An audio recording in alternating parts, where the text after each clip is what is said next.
And okay, we're recording now for the live lecture review for week 10. I've got my chat up if you guys have any questions to add, or just unmute yourself and ask a question, ask away. So before I get started with anything, does anybody have any questions from this review sheet for this week? These review questions for week 10. What were the challenging concepts? And I do realize that since I just posted the history of life, well, not really, it's not history of life and classification, it's really diversity and classification, but a bit about evolutionary relationships too. Since that was just posted, I don't expect people to have had an opportunity to view that lecture. So we will have a live lecture review next Thursday at 10, and we can answer any questions up through then as well. That will include the ecology lectures that I post next week. And then the following week is the week that exam 3 is going to be posted starting on Thursday at noon. So for that lecture review for that week, we'll primarily be focused on any wrap-up questions that people have from last week, this week, and next week. So you're going to have lots of opportunities, if you don't get the answers to these questions right now, to come back and ask me again. But I'd love to answer any that people have. So what's going on out there? One question I have is with the levels of system of classification. So I reviewed the lecture last night, but that was just posted, but I just kind of wanted to go over that if that's okay. Yes, that's a great question. Let's go over that. And this is number 6 from the History of Life and Classification, which I'm just going to go ahead and change right now to Diversity and Classification. And I'm going to open a new window, a new doc. So we can look at this hierarchical system of classification. And the importance about this hierarchical system is that this is nested. So nested means that you have a big thing, and inside that big thing is a smaller thing.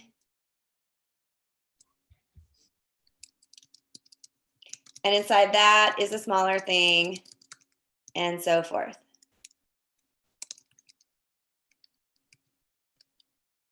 Okay, so what is the broadest, most inclusive level of classification? That means that the level of classification that's going to include the largest number of species. What would that be? What's the broadest? I believe it's domain. Right, So that is domain. And because how many domains are there? Domains of life on Earth? I think in the lecture it said 3.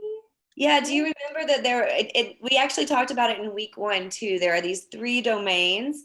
This was a reclassification or an updated view of life that was done a few decades ago with, I believe it was RNA analysis. It could have been DNA analysis, but that was where we got these 3 main branches of life, and 2 of them were actually bacteria. So Oh, yeah. one was eubacteria, just regular bacteria, true bacteria. The other one was archaea, the extremophile bacteria. And the other one was eukarya, which included every single eukaryotic organism. So if you think about that, like all eukaryotes, that's protists, plants, animals, and fungi, all eukaryotes are in one domain. So that's a very broad, that level of classification has humans classified alongside amoebas. We're in the same domain as amoebas, right? So very broad level. So if we were going to narrow that down a little bit and make it a little less broad, the next level is what? Kingdom. That's kingdom. And so humans are not in the same kingdom as amoebas, but we are in the same kingdom as other animals. So this is where now we are grouped with every animal, which means that we're grouped with little flatworms and sea slugs and all of that stuff. So still pretty broad, but not as broad as domain. And the next level is? I think you pronounce it phylum. Phylum, Yeah. yes. And the plural of phylum would be phyla. So you could say that there are multiple phyla in a kingdom. So the animal kingdom, for example, includes phyla such as cnidarians and mollusks, mollusca, and arthropods and chordates. And there's a little preview of some of those in the lecture that's posted. But chordates is our phylum, Chordata, which is vertebrates. So every animal that has a backbone or that has a skeleton of bone, or in some cases cartilage, with respect to sharks, that's the case, that's in that phylum together. So we're getting a little narrower, but still pretty broad, because in this case, we are still classified in the same group as something like a stingray, for example, or any kind of fish. So if we get a little bit more specific, after phylum, we have Class. class. And I'm highlighting the first letters because we're going to use those first letters to help us remember the order that things go in. And with respect to class, for humans, we are in the class Mammalia. So that means that we're vertebrates, just like fish, reptiles, amphibians, and birds are. But within that phylum of vertebrates, we're going to get more specific, and we're mammals, which we really are distinguished from the other classes because mammals produce milk to feed their young, and they have fur or hair. So we're going to be in the same class as other mammals. And within that class, we get to what? Order. In classes, you have orders.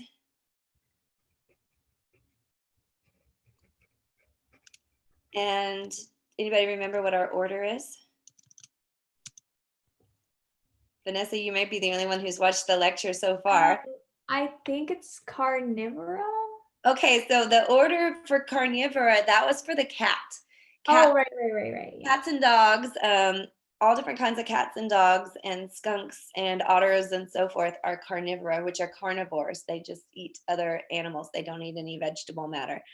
But our order is an order that includes monkeys and apes. Oh. So we are primates. So now we're getting very much more specific, right? So now we have old world monkeys, new world monkeys, apes, and we're in that same order with them. And then within that order, you have a what? Family. Family. Our family is hominids, and that's where we're kind of getting a lot more specific into the human-like species. And of course, we are the only living genus in this group of human-like species. We're the only living species, sorry, and the genus is Homo.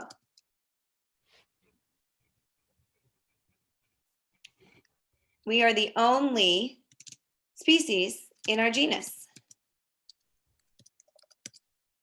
that's still living. So the others, Homo species like Homo neanderthalensis or Homo habilis or Homo erectus, those are species that have gone extinct. So we only know those species through the fossil record.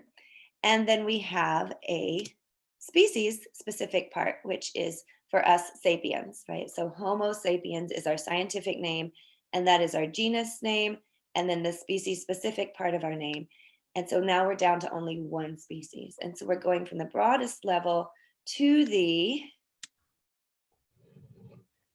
most specific.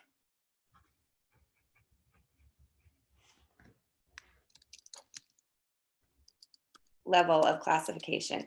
When you get down to that species, there is one and only one species.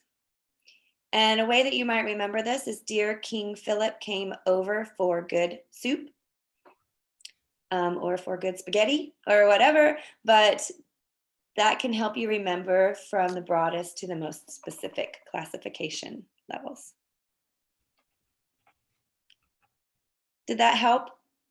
Yeah, thank you. You're welcome. It's really fun thinking about these, and I'm just going to check really quickly.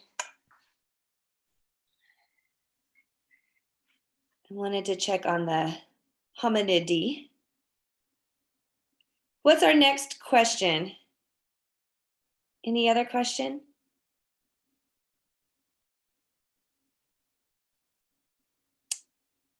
Right. So yeah, I wanted to check and see what all the other groups that were in the family, the hominid family was, because I wasn't quite sure how all encompassing that was with humans. But it does include the gorillas as well as chimpanzees. So in our family, we have our close relatives of gorillas and chimpanzees, the closest relatives to humans evolutionarily being chimpanzees. We're all in the same family, but there is no other species in our genus living right now.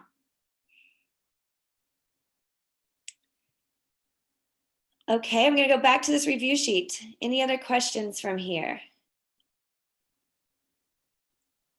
If I'm not hearing any questions from people, I'm going to go back up to species and speciation and ask you all some questions.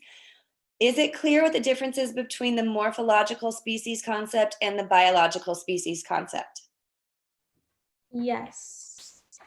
Okay, which one do we use the most?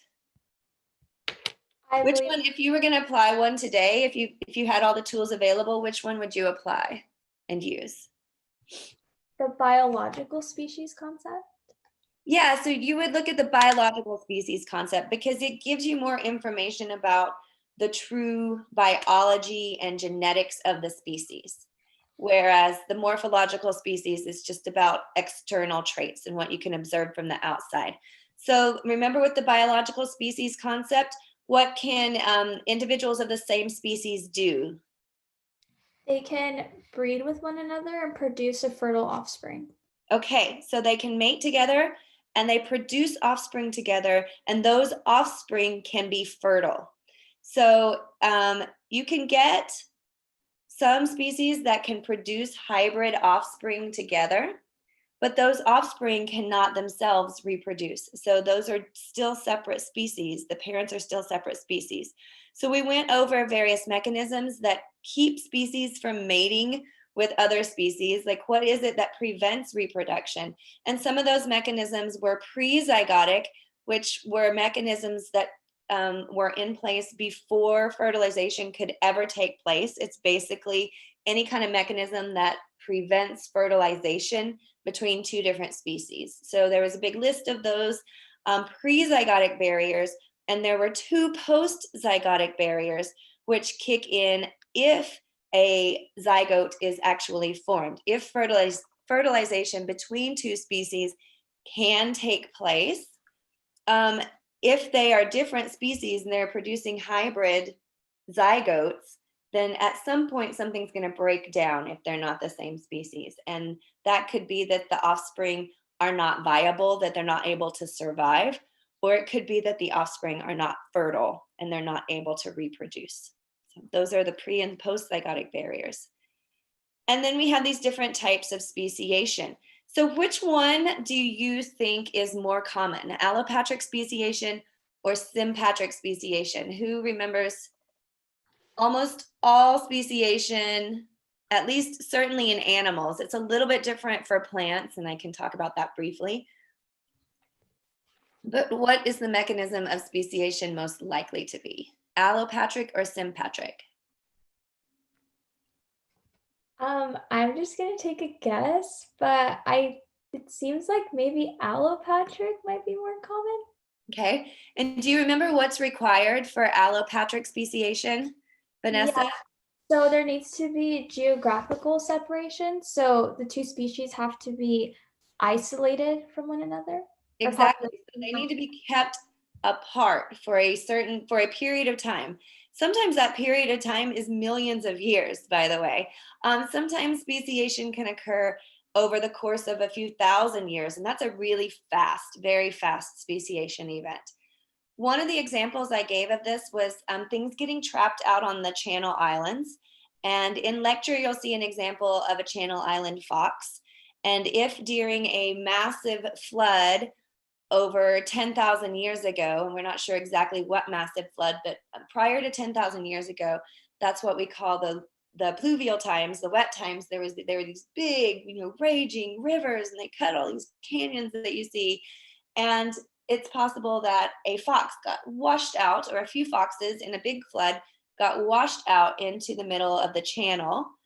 And the islands were a lot closer at that time. They were closer because the sea level was lower. So that's because of an ice age. There was an ice age, the sea level was lower. So the exposed parts of the Channel Islands were closer. They were more exposed, closer to land. So it wasn't as far for them to have to travel. And then they could get out there. And then they're trapped out on the Channel Islands. And the same thing happened to mammoths, which is kind of crazy. There are these giant mainland mammoths, and a few of them got washed out into the Santa Barbara Channel, and they could have swum the rest of the way out to the island. And it was one big island at the time because of the sea level being so low. And then once these small populations get trapped on an island, they're separate from the mainland population now. Now they're cut off by this body of water, and they're going to evolve differently. And they have different selective pressures.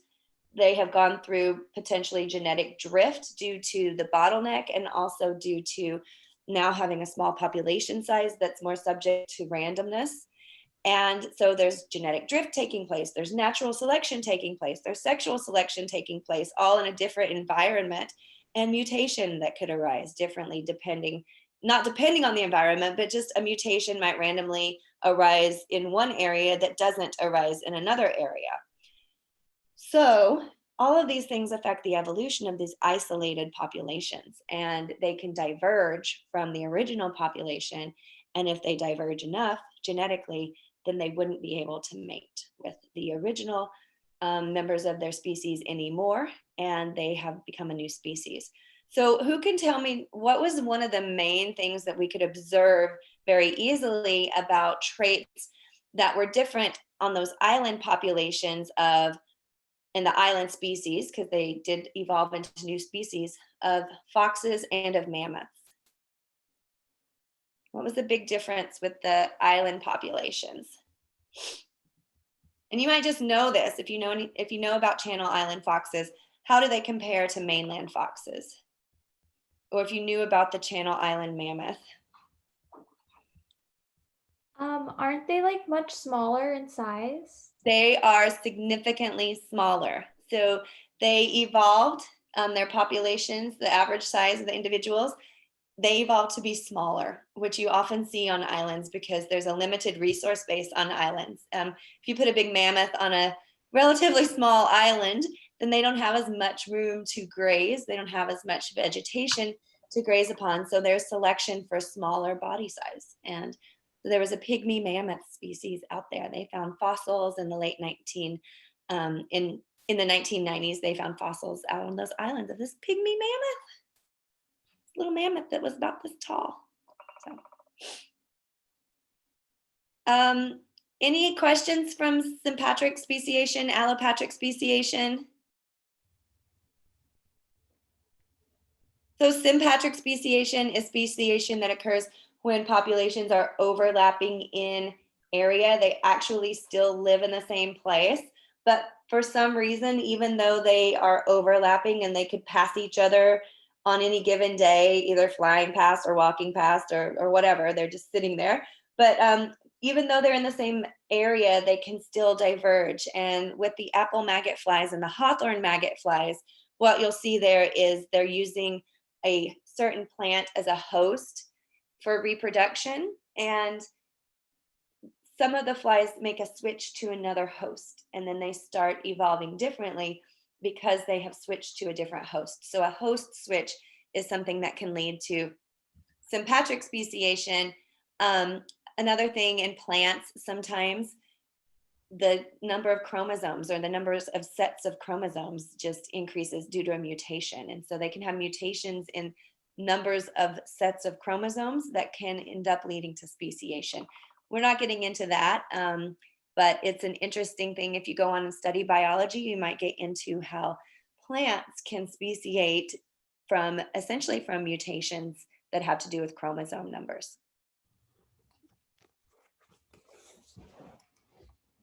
Questions about Carolus linnaeus, the binomial naming system? Scientific names? And how do we deduce evolutionary relationships? I'm going to put up a classification system. I'm going to put up a phylogeny and quiz you all about phylogenies. And it's possible you haven't looked at this lecture on phylogenies yet, but let's just look and see if these phylogenies, these phylogenetic trees, make sense.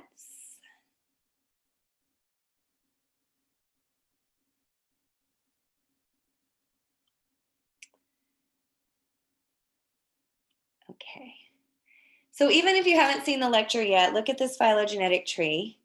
And we have down here at the base of this phylogenetic tree indicates the common ancestor to every species that is up here at the ends of the branches of the phylogenetic tree. And each node, which is where two branches come together and meet, each node represents a diversification or event. So in this case, there's a lineage that is differentiating from this main lineage. So in this case, these are all primates.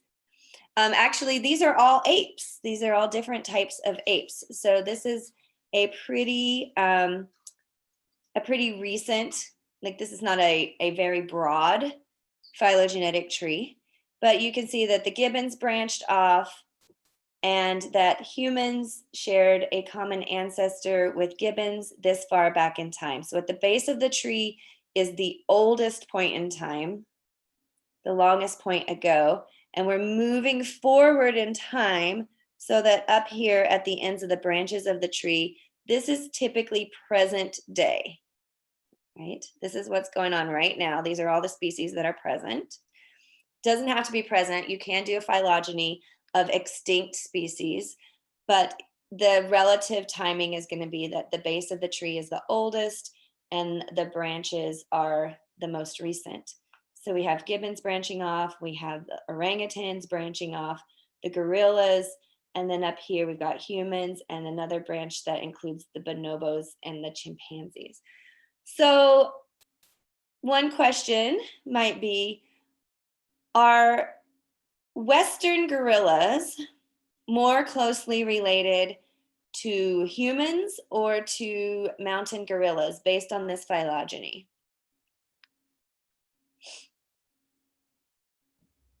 Wouldn't they be more related to the mountain gorilla?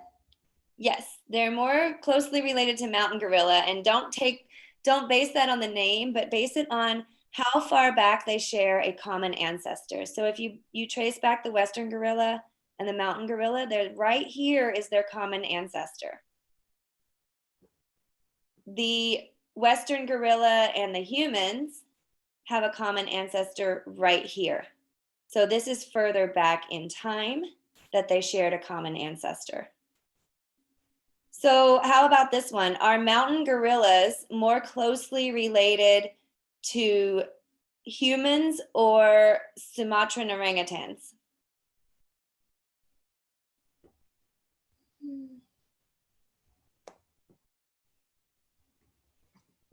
Mountain gorillas, are they more closely related to humans or to orangutans?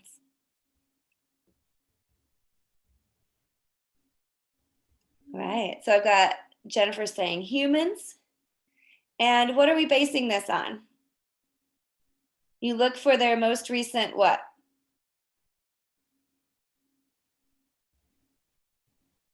Do you remember what this node represents? This is their common ancestor.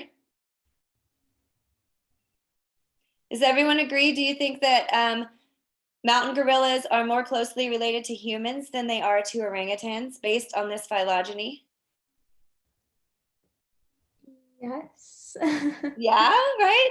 Yes, that's correct based on this phylogeny because we're going back in time, right? We're going back in time and we see this node, and this node is the common ancestor to all these gorillas plus the humans and the bonobos and the chimpanzees.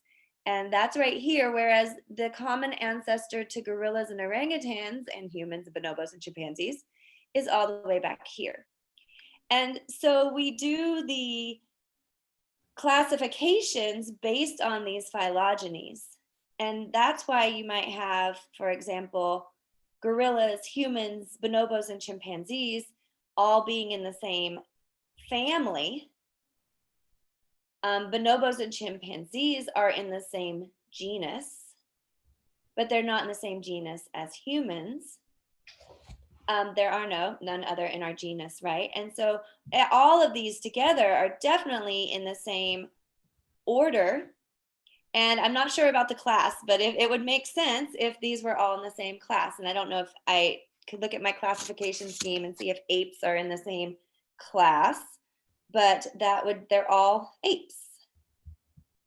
So this phylogeny would hopefully inform the classification system.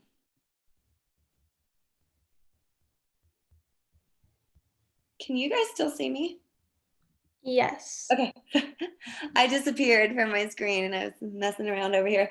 Okay, so I'm just gonna look and see what all the classes.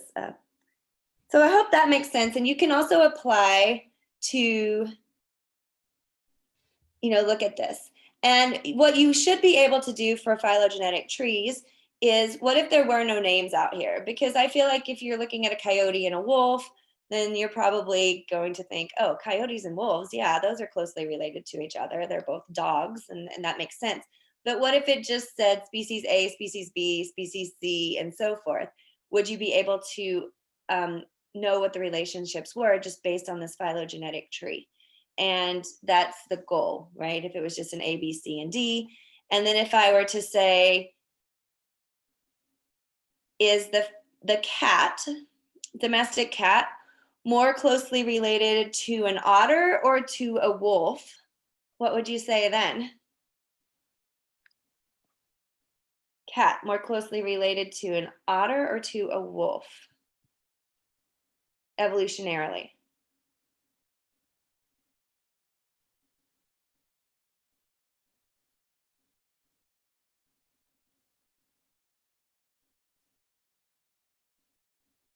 I can tell there's a lot of thinking going on out there.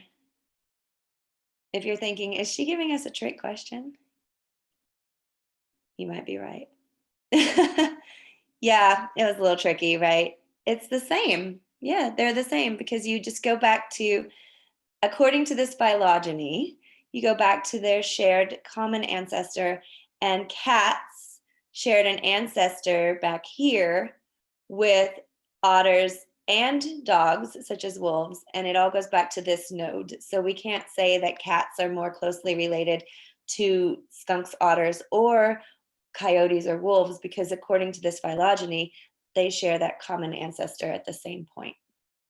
So maybe if there were another phylogeny and it gave us a little bit more detail, we might be able to get more information from that. But according to this one, we've got that node back here that's the same. But if you ask, is a skunk more closely related to a cat or a coyote, what would you say?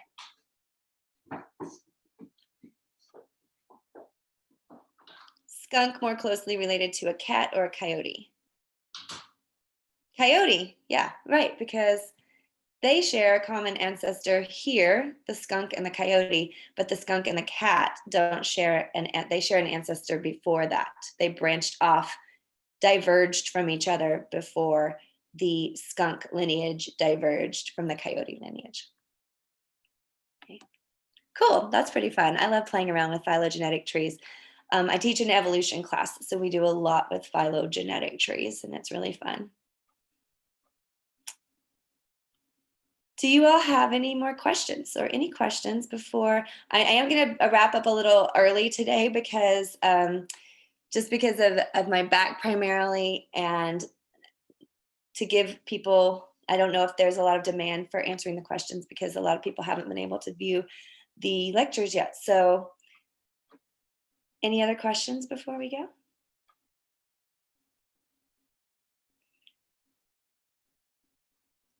Next week, we can come back to some of these questions as well.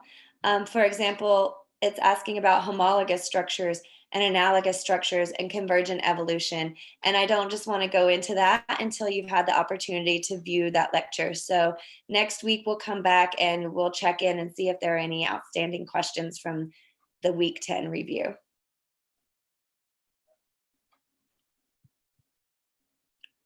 Okay, folks, if there aren't any more questions right now, I'm going to say goodbye for now. And I will have, both Liz and I do have our lab wrap-ups this afternoon. So we'll maybe see you all there and talk about some of the questions from the keystone species. And we have the lecture review next week. Thank you. Thank you. Thanks. Thank you all for being here. It's really great. And Yeah, sorry I wasn't able to ask very many questions. The fact that you weren't able to ask very many questions was totally, that's on me because you all didn't have much time to watch these lectures. So I'm sorry, I apologize for that. I'm trying to keep everything as smooth as possible this week, but I apologize. But thank you for being here. And we had a few questions and we got to phylogenies. Bye. Thank you. Bye.